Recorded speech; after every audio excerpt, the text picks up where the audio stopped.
Ijaarsa sirna dimookiraasii keessatti filachuuf galmaa'uun dhimma biyya ofii irratti aangoo murteessuu qabaachuu mirkaneessuuti. Mirga kanatti fayyadamuuf tarkaanfiin jalqabaa murteessaa ta'e immoo kaardii filannoo fudhachuudha. Pireezidaantii itti aanaan Akaadaamii Hooggansa Magaalaa Finfinnee Dr. Tasfaayee Ebbaa filannoon guddina sirna dimookiraasii biyya tokkoof bakka olaanaa qaba jedhu. Filannoon guddina dimookiraasii biyya tokkootiif iddoo guddaa qaba. Kana kan jennu maaliif yoo jenne filannoo jechuun wannoota filannootiif dhiyaatan keessaatii yaada filatamuu danda'u, imaammata filatamuu danda'u, mootummaadha filanna jechuudha. Kanaaf mootummaa biyya tokko bulchuu, biyya tokko hoogganu filannaa. Adeemsa ijaarsa biyyaa keessatti ashaaraa ofii kaa'uuf kaardii filannoo fudhachuun murteessaadha. Bu'uuruma kanaan AMN+ sagaleen dhaloota filannoo biyyaalessaa marsaa 7ffaa caamsaa 24 geggeeffamu ilaalchisuun kaardii filannoo fudhachuurraa eegalee qophii akkamii taasisaa jirtu jechuun jiraattota magaalaa Finfinnee gaafateera. Jiraattonni magaalattii yaada isaanii AMN+'iif qoodanis filannicha kaardii filannoo fudhachuurraa eegalee gama hundaan qophii barbaachisu taasisaa jiraachuu himaniiru. የሚፈልገውን መንግስት የሚፈልገውን ፓርቲ ለመምረጥ mootummaa fi paartii barbaaddu filachuuf kaardii filannoo fudhachuun murteessaadha. Kaardiin fudhanne yoo ta'e booddee gaabbuu ta'a. Kanaaf dafanii kaardii harkatti galfachuun barbaachisaadha. Waraqata kana fudhadhaadha kan isinii ta'u kan biyyaa ta'u argaa jirtanii ija qabdu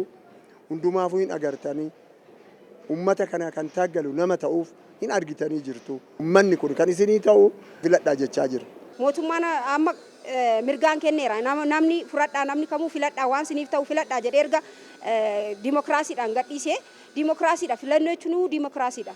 Filattee jechuun filattee kan si bulchu filattee jechuudha. Kan si bulchee filattee jechuun immoo dimookiraasii sana maal gochuu qabda mootummaan dimookiraasiidhaan si gadhiisee fudhadhuuti filadhu siin jedhe kanammoo fudhattee filachuun sabarraa eeggamaa jechuudha.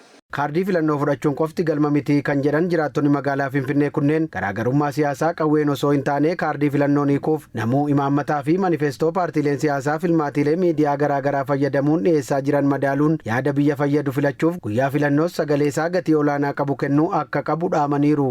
Fudhatee immoo kaardii mana kaa'atu osoo hin taane fudhatee filatuu qaba. Kanaaf namni kamiyyuu kaardii fudhatee mana kaa'atu osoo hin taane erga fudhate gara filannootti jiru sagaafata. Jalqabumayyuu namni kaardii fudhatu maaliif akka fudhate beekuu qaba.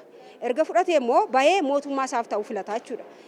Paartiin dorgomtoonni baay'ee jiru. Baay'ee sana keessaa kanatu bu'aa buuseera, kanatu hojjete, kana yoo godhe kanaan jijjiirama kan jedhu dhaqee filachuu qaba jechuudha. Inni guddaan kaardii fudhachuu miti.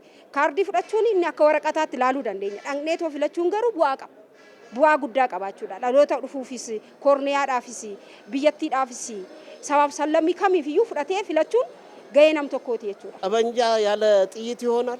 Qawween rasaasa malee ni ta'a. Kanaaf qawwee yoo naaf kennan maalan godha? Qawwee rasaasa waliin yoo ta'e dhukaasuun danda'a. Kaardii filannoo jechuun rasaasa. Kanaaf gaafa filannoo baatee korojoo keessa yoo hin buufne faayidaa hin qabu. Kanaaf kaardiin filannoo nuti fudhanne gatii guddaa qabaachuu hubanne tokkoon keenya gaafa guyyaan filannoo gahu mootummaa barbaannu filachuutu nurraa eegama.